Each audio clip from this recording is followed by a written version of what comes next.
Katika mazingira ya kisiasa yanayobadilika barani Afrika, taifa la Ukraine limejikuta likikabiliwa na tuhuma nzito kutoka kwa serikali ya Sudan. Kupitia taarifa rasmi iliyotolewa na Wizara wa Mambo ya Nje ya Sudan kupitia kituo cha habari cha RT, Ukraine inadaiwa kuhusika katika kusambaza ndege zisizo na rubani drones aina ya UJ-26 kwa kundi la Rapid Support Forces ambalo linahusishwa na vitendo vya kigaidi nchini humo. Tuhuma hizi zimewasilishwa kwa lugha kali zikidai kuwa Ukraine imekuwa msambazaji wa silaha za ugaidi kwa bei ya chini, hatua inayolenga kuitaja Ukraine kama taifa linalokiuka maadili ya kimataifa.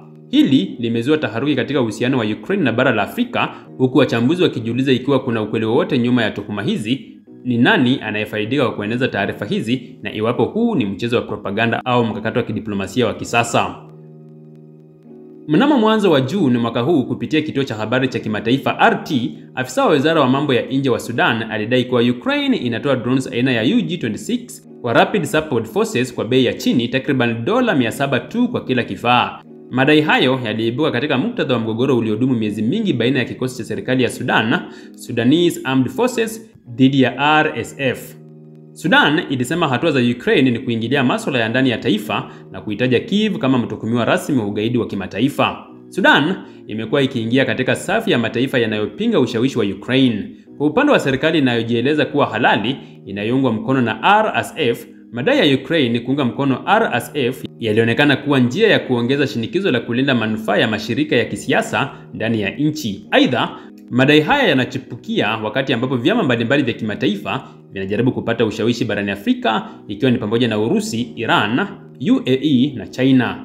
Ripoti kutoka The Guardian mnamo Februari mwaka 2024 zilitaja kuwa majeshi maalum ya Ukraine yalikuwa yakiendesha operesheni za kimaficho kusaidia SAF kwa ndege zisizo na rubani drones, sambamba na mvutano wa RSF pamoja na Wagner. Reuters iliripoti kuwa Poland na Ukraine ziligawa mafunzo ya SAF, yakiwemo matumizi ya drones za Bayraktar TB2 dhidi ya RSF. Vituo vya uchunguzi vinavyotumia data za satellite vilithibitisha kuwa drones zilitumiwa na RSF dhidi ya RSF, baadhi zikitajwa kutoka UAE au Iran, lakini hakuna ushahidi wa moja kwa moja unaounganisha Ukraine na RSF. Matangazo ya jeshi la Sudan yaliashiria kuwa RSF inatumia drones zenye uwezo mkubwa, zikiwemo za China CH-95. Iran inadaiwa kutoa drones kama Mohajer 6 kwa SAF zikitumiwa kulenga RSF. UAE pia inahusishwa na usambazaji wa drones kwa RSF, madai ambayo yamekanushwa vikali. Hata hivyo, hakuna ushahidi thabiti unaoonyesha kuwa Ukraine ilitoa drones kwa RSF. Mnamo Juni mwaka huu, SBU, huduma ya usalama ya Ukraine, ilianzisha operesheni kubwa kutumia drones 117 dhidi ya malengo ya kijeshi ya Urusi, ikidai kuharibu meli 41 za kivita, hatua iliyothibitishwa rasmi. Kwa mantiki hiyo, uwezo wa Ukraine katika teknolojia ya drones unalenga Urusi, si Sudan. Kwa jumla, hakuna ushahidi wa kuaminika unaoonyesha kuwa Ukraine inatoa drones kwa RSF. Badala yake, kuna ushahidi unaoonyesha kuwa Ukraine inalenga kusaidia SAF. RSF na SAF wamekuwa wakitumia taarifa kwa njia ya vita ya habari. RSF imezindua kampeni kupitia mitandao ya kijamii ikitumia maelezo yasiyo na uhakika kutoka Dubai na Khartoum.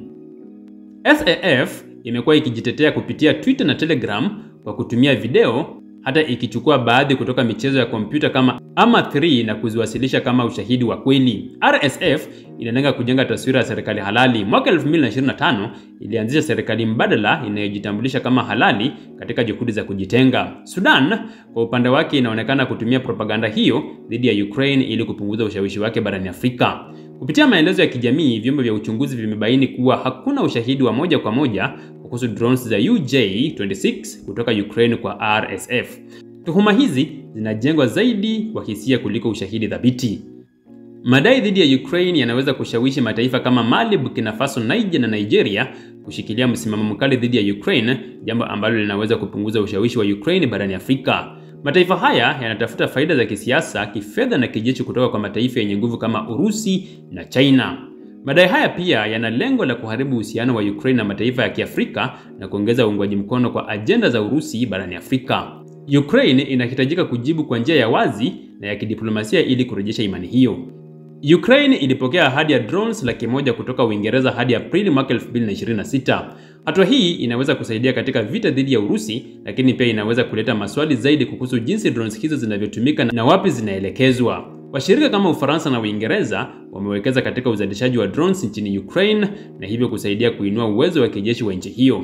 Madai ya Sudan yanaweza kutumika kama silaha ya propaganda na Ukraine inapaswa kujenga uwazi kuhusu madhumuni yake barani Afrika na matumizi yake ya drones. Nchi kama Kenya, Nigeria na Uganda zinaweza kuathiriwa na madai hayo, hivyo ni muhimu kwa Ukraine kushughulikia suala hili kwa haraka.